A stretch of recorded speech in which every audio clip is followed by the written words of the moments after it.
할렐루야. 우리 옆 사람 인사합시다. 사랑합니다. 축복합니다. 아멘. 오늘도 은혜 받으시기를 축원합니다. 아멘. 우리가 오늘은 주기도문 7번째 말씀으로서 우리의 죄를 사하여 주옵소서. 한번 따라합시다. 우리의 죄를 사하여 주옵소서.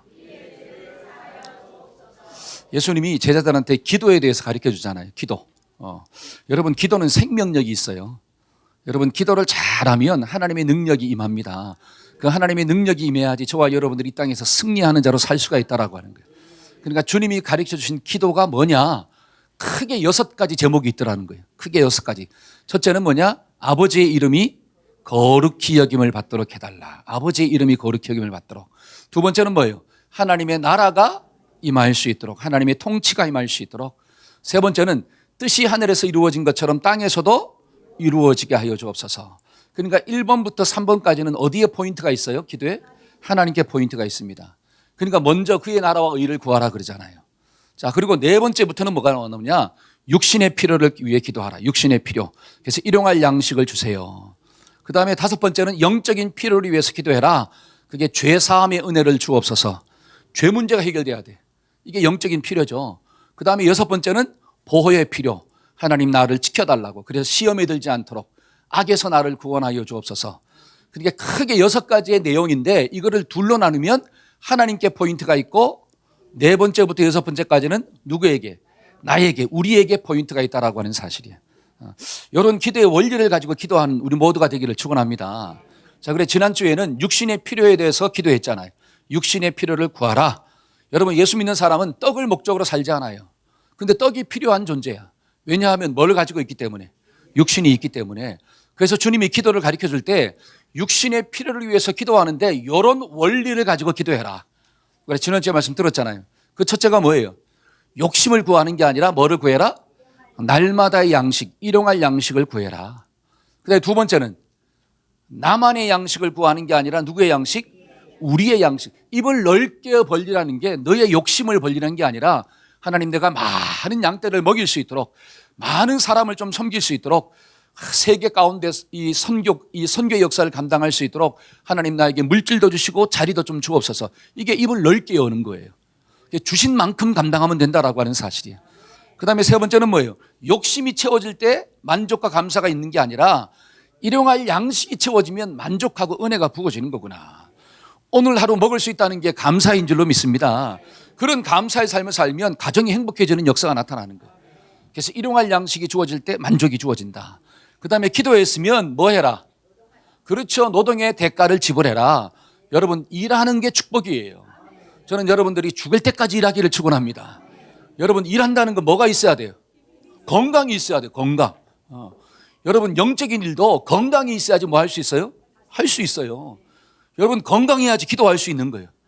여러분, 건강해야지 전도도 할 수 있다라고 하는 사실이야. 그러니까 나는 죽을 때까지 하나님 일할 수 있도록 도와주세요. 육신의 일도 하지만 영적인 일도 할 수 있도록 나에게 건강을 주옵소서. 그러려면 뭐 해야 돼? 움직여야 돼. 자, 어깨를 한번 움직입시다. 자, 그렇죠? 움직이는 자가 복 있는 자인 줄로 믿습니다. 아멘. 자, 우리가 기도할 때는 하나님이 주시는 이 원리대로 기도하면 축복이 있구나. 자, 오늘은 영적인 필요에 대해서 기도하라고 이야기하고 있어요. 영적인 필요. 자, 그러면 영적인 필요가 뭐냐라고 하는 거야. 주님이 가르쳐 주신 기도를 보니까 영적인 필요는 크게 2가지예요. 첫째가 뭐냐면 죄사함의 은혜가 임할 수 있도록 기도해라. 한번 따라해보세요. 죄사함의 은혜가 임해야 합니다. 시작. 용서가 임해야 된다는 거야. 여러분, 용서가 임해야지 나도 용서하며 살 수가 있는 거예요. 한번 따라해보세요. 용서하며 살라고. 여러분, 내가 용서하는 사람이 되려면 용서를 먼저 받아야 돼요. 그래서 죄사함의 은혜가 임하는 거죠. 그 다음에 두 번째는 영적인 필요가 뭐냐면 사탄의 시험으로부터 나를 보호해달라고. 나를 좀 지켜달라고. 시험에 들지 않고 다만 악에서 나를 구하여 주옵소서라고 기도하라는 거예요. 자, 그러면 오늘은 영적인 필요에서 죄사함의 은혜, 죄사함의 필요에 대해서 우리가 좀 묵상하고자 합니다. 뭐에 대해서 묵상한다고요? 죄사함의 은혜에 대해서 묵상하자라고 하는 거예요. 자, 첫째로 여러분, 죄사함의 은혜가 왜 필요하냐? 저와 여러분들은 구원받았음에도 불구하고 여전히 죄를 짓고 사는 존재예요. 한번 때려서 나는 여전히 죄를 짓고 살고 있습니다. 그래서 뭐가 필요하느냐? 죄사함의 은혜가 필요한 거예요. 자, 야고보 4장 17절 한번 읽어봅시다. 이러므로, 자, 시작. 이러므로 사람이 선을 행할 줄 알고도 행치 아니하면, 여러분 사람이 선을 행할 줄 알아요. 그런데 행하지 않아. 그게 뭐라고 하는 거예요? 죄라고 하는 거예요. 예를 들어 다솜아, 엄마 말씀을 잘 순종해야 돼, 안 해야 돼? 그렇죠. 아빠 말에 잘 순종해야 돼, 안 해야 돼? 그렇죠. 그럼 엄마 말씀에 잘 순종합니까? 야, 그러면 죄를 안 졌네? 날마다 순종해요? 아니요. 죄를 졌네. 수호야, 누나랑 싸우면 돼, 안 돼? 그치? 근데 알면서 싸워, 안 싸워? 그러면 수호도 뭘 졌네? 죄를 졌네. 우리 은서야, 공부 열심히 해야 돼, 안 해야 돼? 해야 되죠. 근데 열심히 해? 와, 죄를 안 졌네? 야, 오빠랑 싸우면 돼야 안 돼요? 안 되죠? 알죠? 근데 싸워, 안 싸워? 싸우네? 그럼 은서도 뭘 졌네? 죄를 졌네. 제가 지금 뭘 이야기하느냐? 여러분 성경을 보니까 사랑하라고 살라 그래요. 사랑하며 살아라. 근데 우리가 사랑하지 못하고 자꾸 미워하네. 알면서 미워해요. 성경은 용서하라 그래요. 용서해야 될 줄 알면서 용서하는 마음이 안 생겨. 자꾸 미움이 생겨. 용서가 안 돼. 알면서 뭘 짓고 있는 거예요? 여러분 고집 부리지 말라 그러잖아요. 여러분 똥꼬집을 부리면 어떻게 돼요? 결국은 망하는 역사가 나타나요. 근데 알면서 자꾸 뭘 부리고 있어? 똥꼬집을 부리고 있어. 여러분 상처 주는 말을 하지 말아야 되잖아요. 성경은 상처 주는 말, 쏘는 말을 하지 말래요. 그런데 알면서 지금 내가 뭐 하고 있어요 또? 상처 주는 말, 톡톡 쏘는 말을 하고 있다라고 하는 거예요. 지금 내가 무슨 죄를 짓고 있는 거예요? 자범죄를 짓고 있다는 거예요. 무슨 죄를 짓고 있다? 자범죄예요, 자범죄. 우리가 예수 믿고 구원받았음에도 불구하고 나는 여전히 무슨 죄를 짓고 사느냐? 자범죄를 짓고 살고 있어요. 여러분 그 자범죄의 모습이 무엇으로 드러나느냐? 미움으로 드러나는 거고 욕심으로 드러나는 거고 갈등으로 드러나는 거고 어떻게 돼요? 용서하지 못하는 마음으로 드러나는 거고 똥꼬집으로 막 드러나는 거고 그렇죠? 그러한 죄를 저와 여러분들이 언제? 지금도 짓고 살고 있다라고 하는 사실이야. 그러니까 나에게는 뭐가 필요한 거예요? 죄사함의 은혜가 필요하다라고 하는 거예요. 그 죄사함의 은혜가 없다면 우리는 하나님 주신 축복을 맛보고 살 수가 없어요. 그러니까 성경은 뭘 이야기하느냐? 너희의 죄가 사함받도록 어떻게 해라? 기도해라. 여러분 성경을 보니까 요한복음 13장에 예수님이 제자들의 발을 씻겨주는 장면이 나와. 예수님이 대화를 가지고 허리에 수건을 딱 차고 제자들의 발을 딱 씻겨 나갑니다. 그때 베드로 차례가 되었을 때 베드로가 뭐라고 이야기하죠? 주님 절대로 내 발을 씻길 수가 있다 없다? 발을 못 씻겨요. 안 돼요. 그러니까 주님이 뭐라고 이야기하느냐? 야, 내가 너의 발을 씻기지 않냐면 너랑 나랑은 아무런 상관이 없다. 그러니까 또 베드로가 뭐라고 이야기해요? 그래요? 그러면 발뿐 아니라 목욕도 시켜주세요. 목욕도. 그러니까 또 주님이 뭐라 그래요? 야, 베드로야, 목욕한 사람은 뭐만 씻으면 돼? 발만 씻으면 되는 거야. 자, 거기 말씀을 보니까 두 가지의 씻음에 대해서 나와요. 첫째는 목욕하는 거고 두 번째는 발을 씻는 거예요. 여러분 목욕하는 게 뭐예요? 목욕은 중생, 거듭남을 의미합니다. 중생, 거듭남을 의미하는 거예요. 내가 예수님을 믿으면 내 속에 있는 원죄가 해결받는 거예요. 여러분 원죄가 뭐예요? 선악과를 따먹었다는 거잖아요. 여러분 선악과를 따먹었다라고 하는 것은 선과 악의 기준자가 누가 된다는 거야? 내가 된다는 거야. 다른 말로 내 인생은 내 거니까 내 마음대로 살겠어요. 이게 원죄예요. 하나님을 인정하지 않는 죄. 그러니까 내 욕심대로 살고 싶은 마음. 이게 뭐냐? 원죄야. 근데 이 원죄는 예수님이 이 땅 가운데 오셨고 무슨 문제를 해결하려고? 죄의 문제를 해결하기 위해서 죄의 삭은 사망이라고 그랬으니까 십자가에서 죽으심으로 예수님이 나의 모든 죄를 끝내버렸다라고 하는 사실이야. 근데 끝내는 걸로 끝나는 게 아니라 죽으셨다가 어떻게 되었더라? 3일 만에 부활하셨더라. 사망 권세를 깨고 부활하신 그 예수님을 믿을 때 내 속에 있는 원죄는 단번에 해결되는 거예요. 그러니까 목욕은 평생 몇 번만 하면 되느냐? 한 번이에요. 거듭남의 경험은 평생에 한 번이다. 시작. 여러분 이것을 날마다 하려고 하면 문제가 생기는 거예요 지금. 여러분 인생의 주인이 바뀌는 거예요. 뭐가 바뀐다? 왕이 바뀌는 거예요. 여러분 왕을 날마다 어떻게 오늘은 내가 했다가 내일은 주님이 하시고 또 내일은 또 누가 내가 했다가 주님이 하시고 그러면 왕이 바뀐 거예요 안 바뀐 거예요? 여러분 자식이 아버지를 날마다 바꿔요? 병민아 너 아버지가 마음에 안 든다고 했잖아. 오늘은 옆에 있는 김양수 집사님 아버지 했다가 김양수 집사도 아버지가 마음에 안 드네? 저 뒤에 있는 이면철 집사가 마음에 드네? 누군지 모르지? 저 뒤에 있어. 오늘은 당신이 내 아버지야. 또 그러다가 우리 아버지가 낫네? 또 우리 아버지 또 가고. 그러면 돼요 안 돼요? 싫어도 네 아버지는 누구야? 그렇죠. 좋죠? 아빠 좋지? 그렇지. 여러분 부모를 마음대로 바꿔요? 못 바꾸잖아요. 주혜야 엄마를 마음대로 좀 바꾸고 싶어? 때로는 마음에 들 때가 있어 안 들 때가 있어? 들 때도 있고 안 들 때도 있지.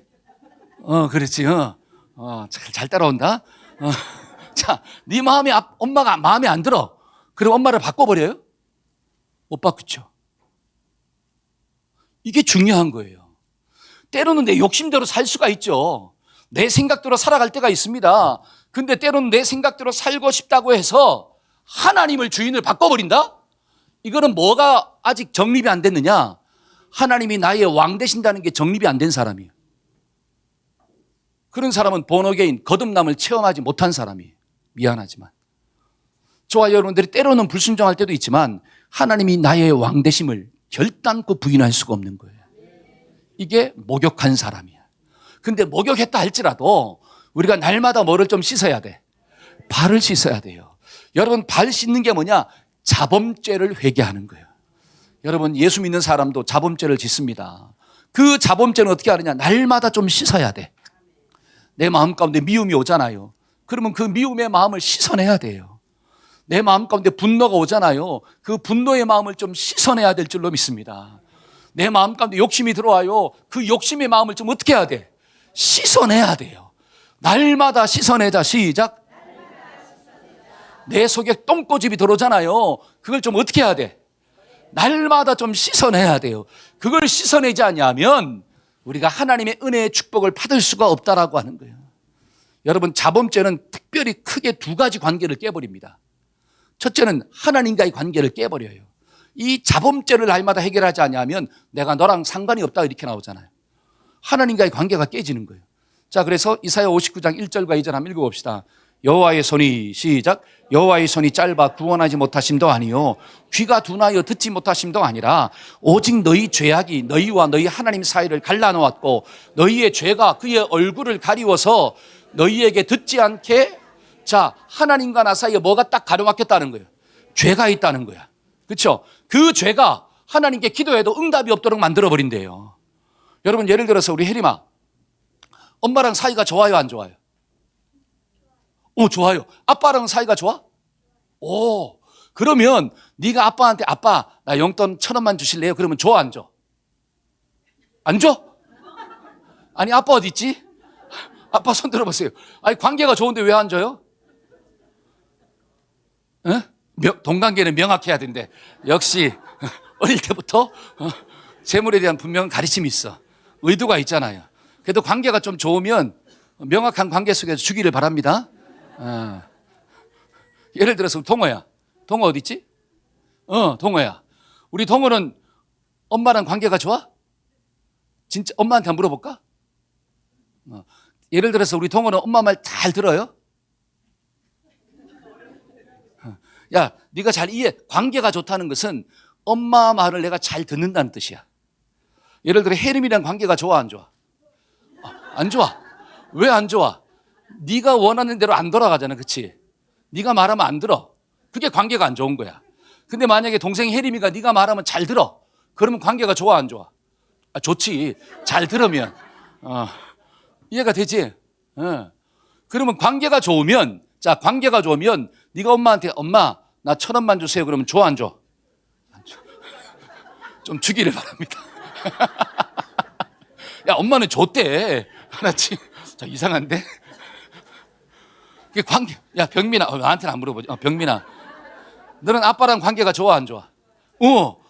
관계가 좋다는 건 뭐가 말을 어떻게 한다? 잘 듣는다는 뜻이에요. 말 잘 들어요? 좀 전엔 관계가 좋다 그랬는데 말 잘 듣냐 그러면 말 잘 듣죠? 잘 들으면 네가 아빠한테 1,000원 달라 그랬어. 그럼 줘 안 줘? 줘지. 근데 말을 안 들어. 그리고 아빠한테 1,000원 달라 그러면 줘 안 줘? 왜 안 줄까? 뭐 때문에 안 줘? 관계가 깨지면 안 주는구나. 야, 이걸 이해시키기 위해서, 그렇죠? 왜 세대 연합 예배니까. 여러분 잘 보세요. 내가 하나님 앞에 기도해요. 하나님께 기도하는데 하나님하고 나하고 관계가 안 좋아. 이게 뭐냐면 하나님이 주신 말씀에 내가 자꾸 자범죄를 범하네. 왕은 바꾸지 않지만 그 하나님의 말씀에 내가 자꾸 불순종하는 모습이 있어요. 그러면 내가 아무리 기도해도 하나님의 응답이 임할 수가 없다는 거예요. 왜? 너랑 나 사이에 죄가 있는데 그걸 해결하지 않으면 안 된다. 그러니까 시편 66편 18절 한번 볼까요? 자, 시작. 내가 내 마음에 죄악을 품었더라면 주께서 듣지 때문에 저와 여러분들의 마음속에 있는 이 죄, 이 자범죄가 날마다 씻겨야 될 줄로 믿습니다. 그리고 난 다음에 응답이 있는 거예요. 두 번째는 무슨 관계가 깨져요? 사람의 관계가 깨지는 거예요. 자, 갈라디아서 5장 한번 볼까요? 자, 육신의 일은, 자, 시작. 육신의 일은 분명하니 원수 맺는 것과 분쟁과 시기와 분냄과 당짓는 것과 분열함과 이담. 육체의 일은 뭐래요? 육체의 일은 원수를 맺는 거래. 한번 따라해보세요. 육체의 일은 원수를 맺는 것입니다. 그러면 육체의 일이 뭐냐면 내 욕심대로 살면, 내 마음대로 살면 사람과 사람 사이 관계가 처음부터 어떻게 되냐? 왼수 관계가 되는 거야. 그러니까 남편은 누가 왼수예요? 아내는 누가 왼수요? 부모는 누가 왼수요? 자식은 누가 왼수일까요? 왜 왼수가 됩니까? 육체의 일이 현저하기 때문에. 자범죄를 해결하지 않아요. 그러니까 자꾸 문제가 생기는 거예요. 그러니까 야고보 4장 1절과 2절 너희 중에 싸움이 어디서 나느냐? 다툼이 어디로부터 나느냐? 너희 속에 욕심 때문에 싸우지 않느냐? 그러니까 사람의 마음 가운데 욕심이 있으면 내 마음의 평안이 자꾸 사라지는 거야. 그래서 마음이 천국이 아니라 지옥되는 역사가 나타나는 거예요. 때문에 저와 여러분들은 날마다 뭐를 좀 씻어야 돼요. 한편에서 자범죄를 씻고 살아야 합니다. 시작. 그래서 예수님이 날마다 뭐를 씻어라? 발을 씻어라 라고 이야기하는 거예요. 이게 깨달아질지어다. 아멘. 여러분 성숙한 사람일수록 자기 속에서 일어나는 자범죄에 대해서 민감한 사람이에요. 여러분 영적인 성숙한 사람은 죄를 안 짓는 사람이 아니라 내 속에서 일어나는 죄에 대해서 민감하게 반응한 사람이에요. 우리는 죄를 안 짓고 살 수가 없어요. 원죄가 해결됐다 할지라도. 그러니까 사도 바울 같은 사람도 뭐라고 이야기합니까? 나는 죄인 중에 괴수다 이렇게 나와요. 아니 사도 바울이 괴수라면 저와 여러분들은 괴수 중에 괴수죠. 그렇죠? 아니 사도 바울 같은 사람이 내가 죄인 중에 가장 나쁜 놈이다 이야기하면 우리는 뭐예요? 더 나쁜 놈이죠. 근데 사도 바울이 왜 그렇게 고백했을까요? 죄에 대한 민감함이 있다는 거예요. 나는 예를 들어서 1억을 훔쳐도 훔친 게 아니야. 그냥 내 돈 내가 가져온 거야. 근데 영적으로 민감한 사람은 1원만 훔쳐도 뭘 훔쳐도? 1원만 훔쳐도 내가 왜 그랬을까? 내가 왜 그랬을까 도대체? 자신의 죄에 대한 아픔이 있다라고 하는 사실이에요. 이게 뭐예요? 죄에 대해서 민감하게 반응하는 사람이 믿음이 좋은 사람이구나. 그래서 바울은 나는 죄인 중에 괴수이다. 그래서 누가 죽어야 되느냐? 내가 날마다 죽어야 된다. 근데 우리는 자꾸 누가 괴수래요? 네가 죄인 중에 뭐다? 괴수야. 그러니까 누가 죽어야 돼? 네가 죽어야지 우리 가정이 살아. 네가 변해야지 우리 가정이 살아. 옆 사람한테 네가 바뀌어야지 교회가 행복해져. 시작. 여러분 그런 교회는 소망이 없다라고 하는 거예요. 그런 교회는 성숙한 교회가 아니에요. 누가 죄인 중에 괴수냐? 내가 죄인 중에 괴수입니다. 우리 가정에 어떤 어려움이 있어. 누구 때문이다? 내가 죄인 중에 괴수이기 때문에. 누가 죽어야 돼요? 내가 죽어야 되는데 내가 못 죽어서 이런 열매가 다가왔습니다. 하나님 앞에 이렇게 반응할 때 죄사함의 은혜가 임하게 될 줄로 믿습니다. 저와 여러분들이 이런 좀 은혜가 있어지기를 소망합니다. 근데 우리 자식들도 그렇게 반응하면 얼마나 좋아요. 그렇죠? 그렇게 반응하게 될 줄로 믿습니다. 우리 다솜아, 누가 죄인이야? 네가 죄인이냐 엄마가 더 죄인이야? 그렇지. 야, 이게 교육의 효과라고 하는 거예요. 그럼 누가 변해야 돼? 할렐루야. 그러면 누가 바뀔까? 동생도 바뀌고 엄마도 바뀌는 역사가 나타나. 너 때문에 막 가정이 살아요. 그러면 너 때문에 가정이 살아야 돼? 죽어야 돼? 살아야 돼요. 우리 자녀들이 이런 가치관을 가지고 성장하기를 축원합니다. 유진아, 너 때문에 엄마가 살아야 돼? 엄마가 죽어야 돼? 살아야 돼. 할렐루야. 그러니까 저렇게 예배를 잘 드리고 있잖아요. 그러니까 엄마가 막 속에 사는 역사가 나타나. 살고 있습니까? 그럼 우리 화영 집사 때문에 누가 살아야 돼요? 유진이가 살아야 돼요. 그러니까 누가 죄인이요? 누가 괴수요? 할렐루야. 내가 괴수야. 그러니까 누가 바뀌면 돼요? 내가 바뀌면 돼.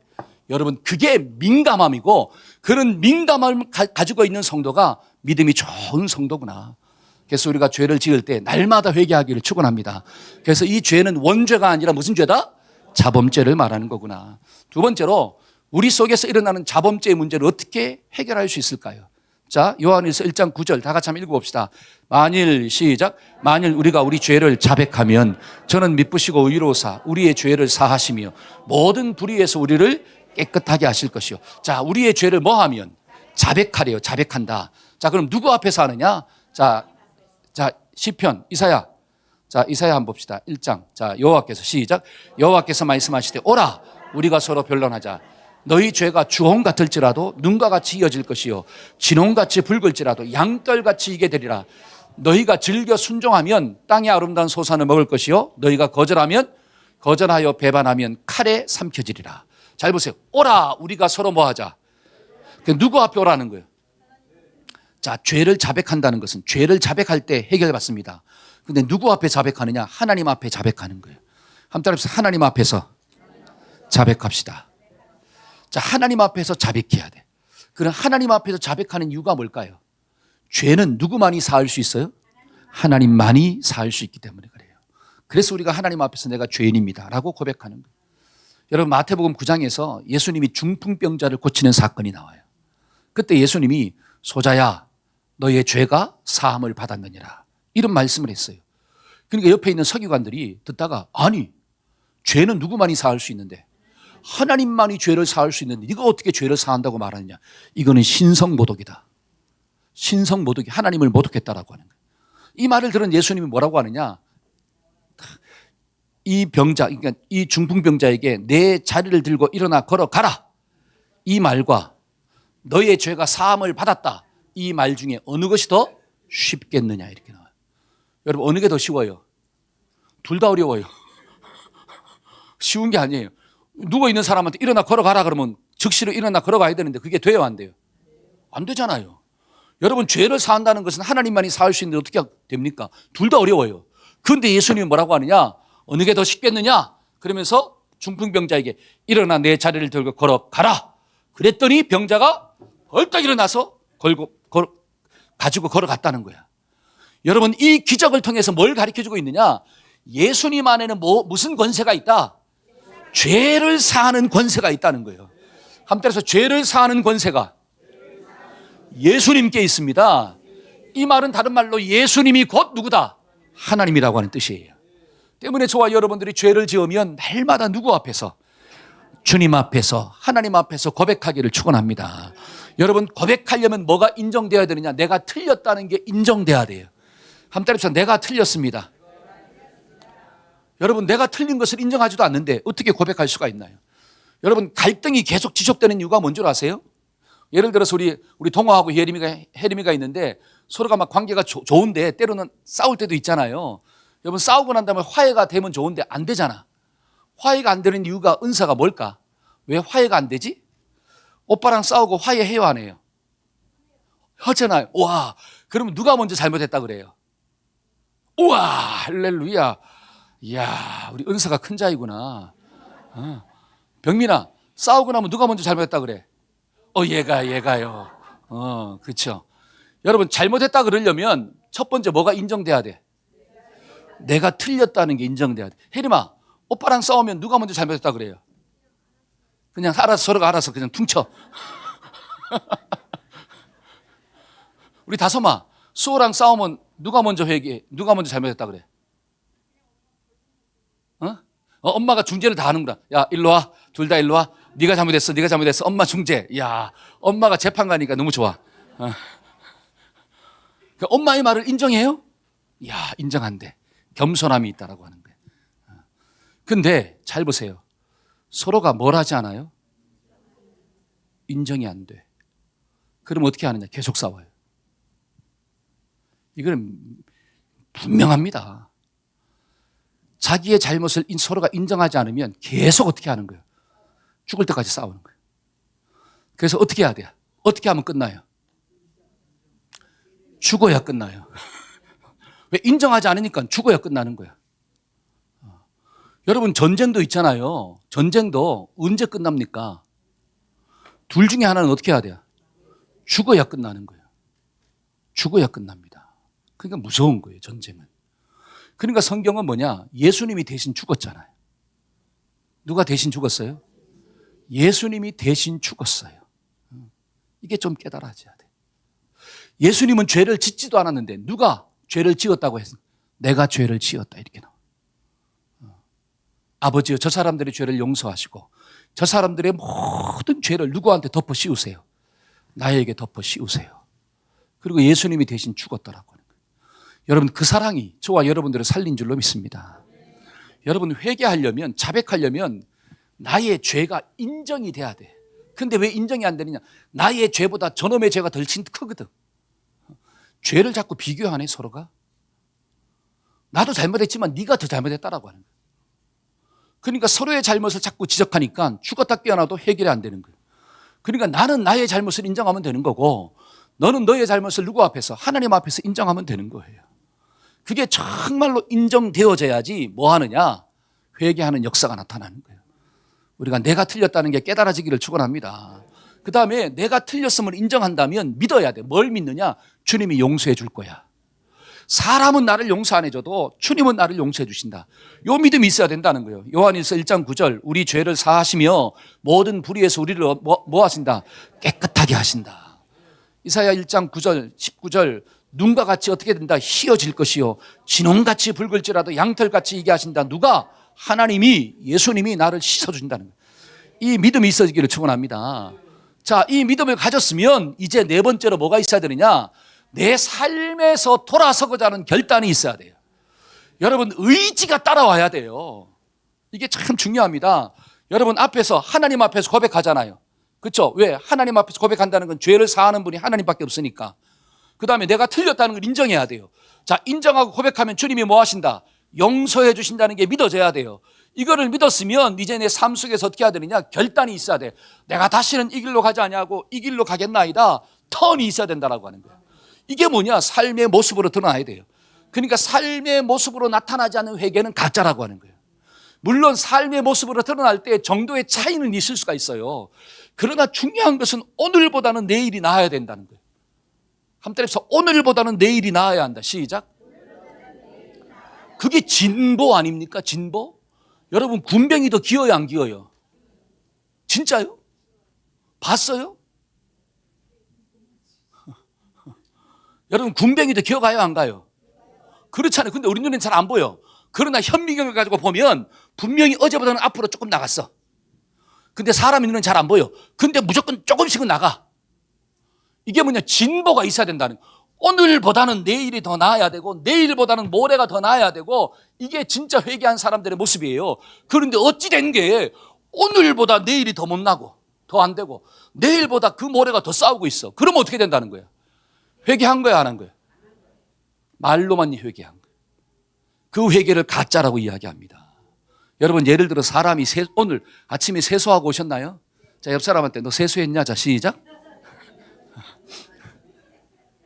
우리 이성숙 집사님, 세수 왜 해요? 세수하고 난 다음에 얼굴 딱 봐. 그럼 뭐가 없어져야 돼? 더러운 게 없어져야 되잖아요. 근데 세수했는데 뭐가 묻어있네.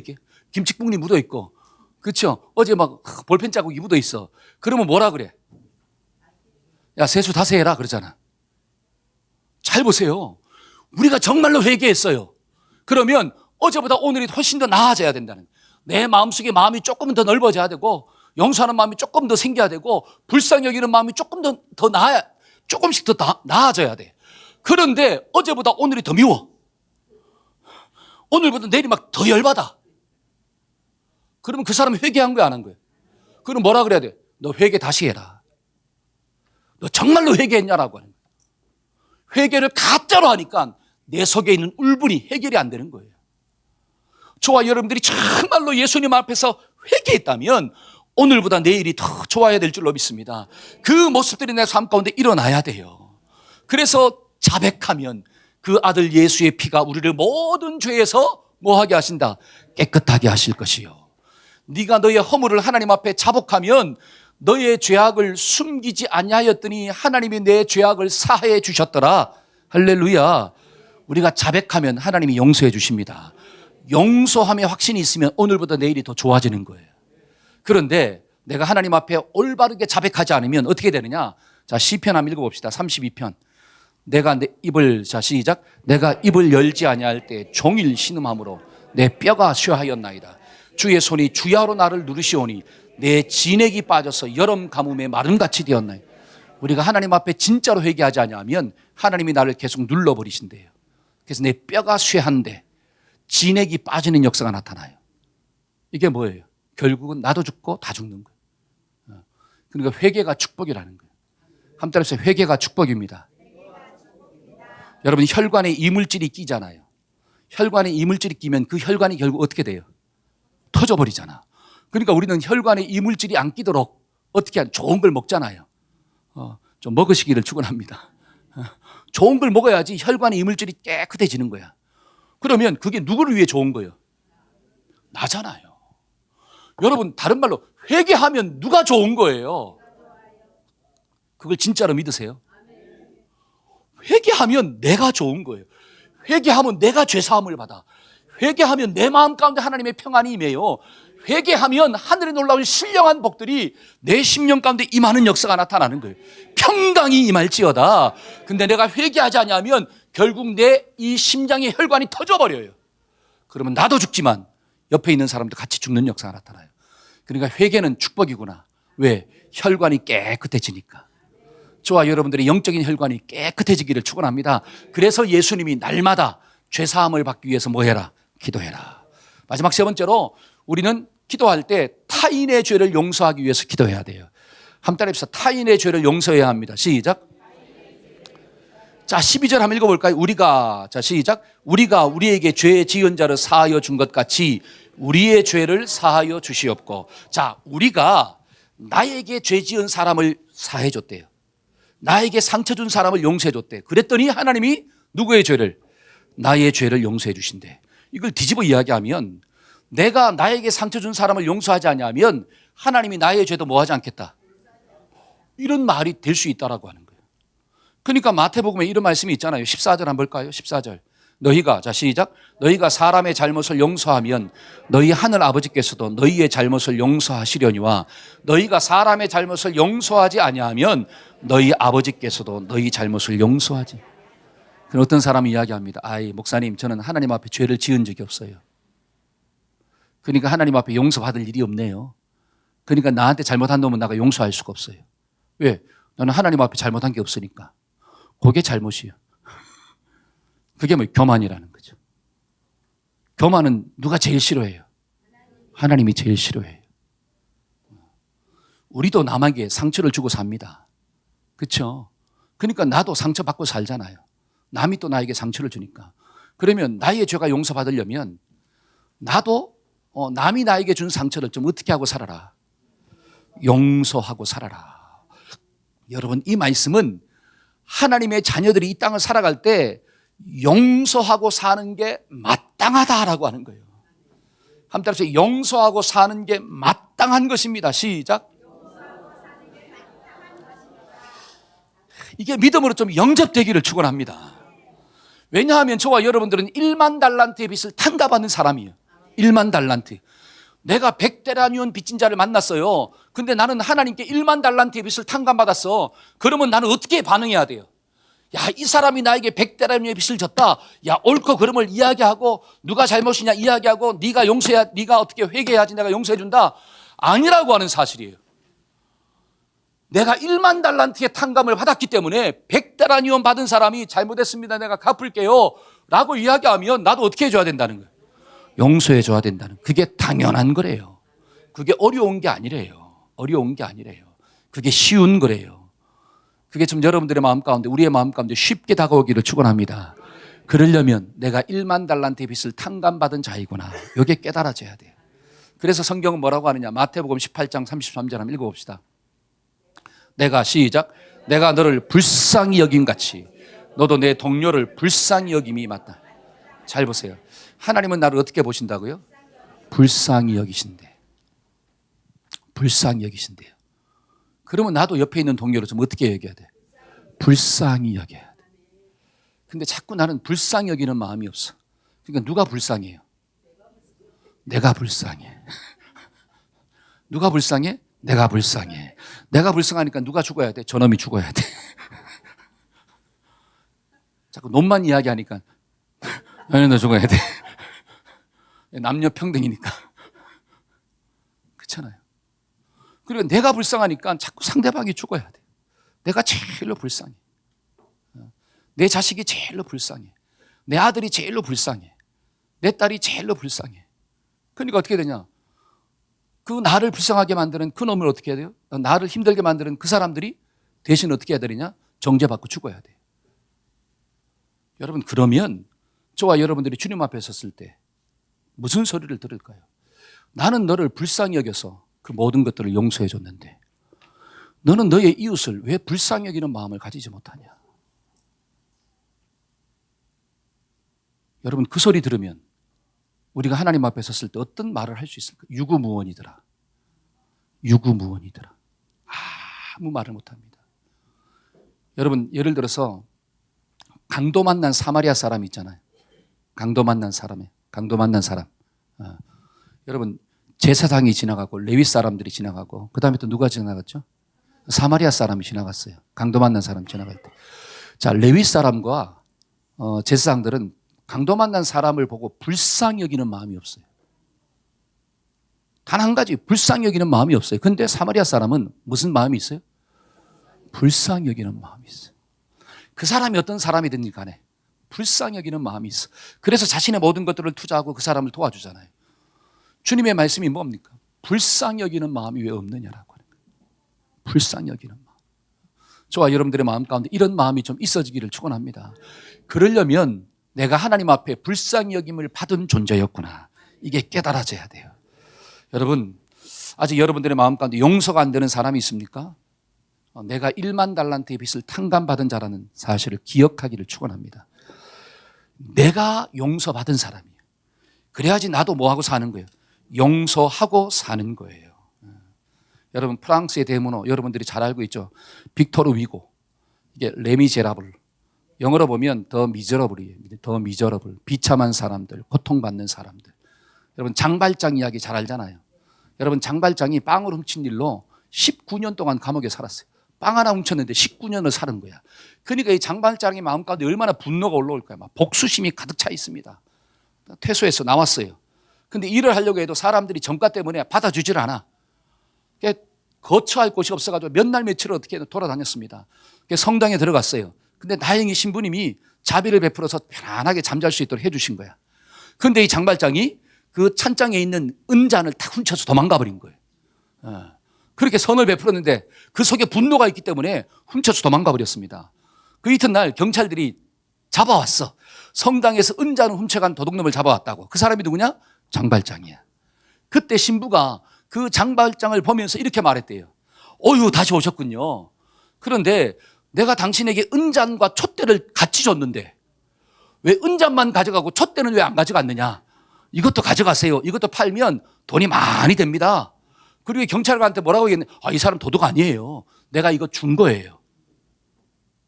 그러니까 이 장발장이 경찰이 떠나고 난 다음에 고개를 떨고 가만히 아무 말도 못하고 있는 거예요. 그때 신부님이 이런 말을 했대요. 그 돈을 정직한 사람이 되는데 쓰기로 하세요.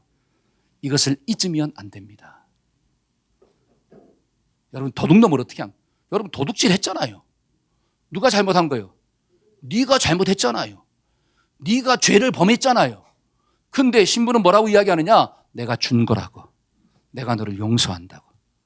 여러분 사람의 마음 가운데, 이 장발장의 마음 가운데 복수심이 올라왔는데 그 복수심이 뭐 때문에 무너졌느냐? 용서의 위력 앞에 무너졌다라고 하는 사실. 용서가 장발장의 마음을 녹인 거예요. 옳고 그름을 따지는 게 녹인 게 아니라 용서가 녹이는 거예요. 그러니까 성경은 사랑이 문제 해결이라고 하는 사실. 하나님이 옳고 그름을 따지면 다 죽어야 돼요. 하나님이 저와 여러분들을 죽여도 우리는 할 말이 없는 존재. 왜? 나는 죄인이기 때문에. 나는 하나님을 대적했기 때문에 하나님이 나를 자손3대까지 멸족을 시킨다 할지라도 하나님 앞에는 할 말이 없는 존재. 왜? 나는 원죄를 지닌 자로서 하나님의 가슴에 대못을 박았기 때문에. 입을 열 수가 없습니다. 하나님의 심판이 임해도. 근데 그 하나님은 옳고 그름을 따진 게 아니라 예수 그리스도를 이 땅 가운데 보내주셔서 그 사랑으로 그 모든 문제를 해결해버렸다라고 하는 사실이. 그 사랑을 받은 자가 저와 여러분들이에요. 때문에 우리도 다른 사람의 죄를 옳고 그름을 서로 따지지 말고 사랑으로 용납하기를 주의 이름으로 축원합니다. 그래야지 문제가 해결되는 거예요. 그런데 옳고 그름을 따져보세요. 죽을 때까지 해결이 안 됩니다. 그리고 둘 중에 하나는 죽어야 돼요. 진짜로. 이게 뭐냐면 내가 죽지 않으면 안 되는 거예요. 그러니까 성경은 누가 죽으라고 하느냐? 내가 먼저 죽잖아요. 근데 혼자 죽지 말고 누구랑 함께 죽으래요? 주님과 함께 죽고 주님과 함께 살고, 한 달에서 주님과 함께 죽고 주님과 함께 삽시다. 여러분 마음이 옹졸한 사람은, 쫄짱부는 절대로 용서하지 못합니다. 마음이 좁은 사람은 절대로 용서가 안 돼요. 용서는 누가 하느냐? 큰 자가 하는 거예요. 용서받은 경험이 있는 사람이 용서합니다. 저와 여러분들의 마음 가운데 이런 경험이 충만하기를 축원합니다. 여러분 가정에서 남편을 용서해야 하는 이유가 뭘까요?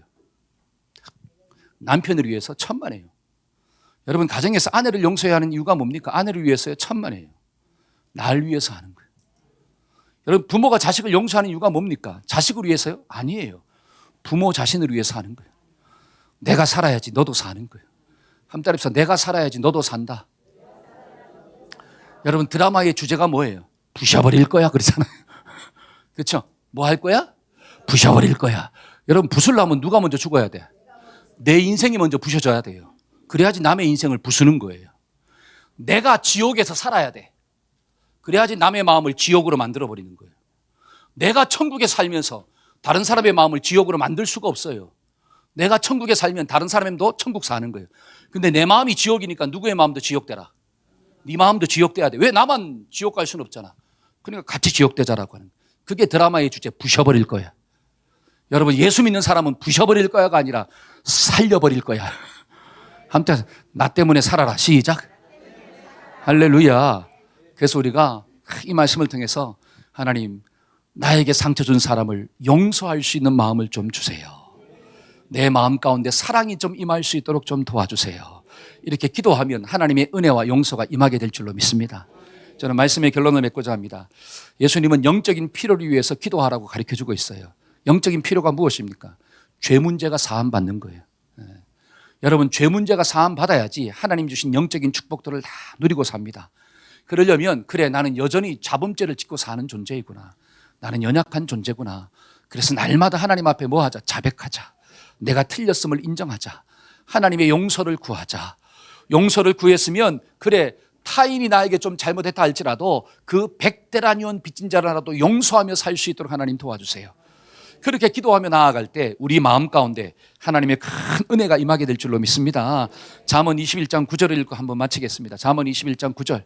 자, 시작. 다투는 여인과 함께 큰 집에 사는 것보다 움막에서 혼자 사는 게 좋으니라. 여러분 이 말씀은 혼자 살라는 말이 아니에요. 그렇죠? 싸우지 말라는 말이에요. 혼자 살라는 말이 아닙니다. 싸우지 말라는 말이지. 그 다음에 진정한 행복은 큰 집에 있는 게 아니라 관계에 있다는 거예요. 관계가 좋으려면 뭐가 해결이 돼야 돼? 죄 문제가 해결돼야 돼. 하나님과 나 사이에 맡고 있는 죄 문제, 사람과 사람 사이에 맡고 있는 죄 문제, 이게 해결이 안 되면 큰 집에 살아도 의미가 없어요. 움막에 살아도 관계만 좋으면 행복한 역사가 나타나는 거예요. 때문에 성경은 뭐라고 하느냐? 영적인 필요를 위해서 기도해라. 그게 뭐냐? 죄사함이다. 우리가 날마다 죄사함의 은혜가 임하기를 축복합니다. 아멘. 우리 다 같이 자리에서 일어나서 우리 한번 찬양합시다. 내가 죽고 주가 살고.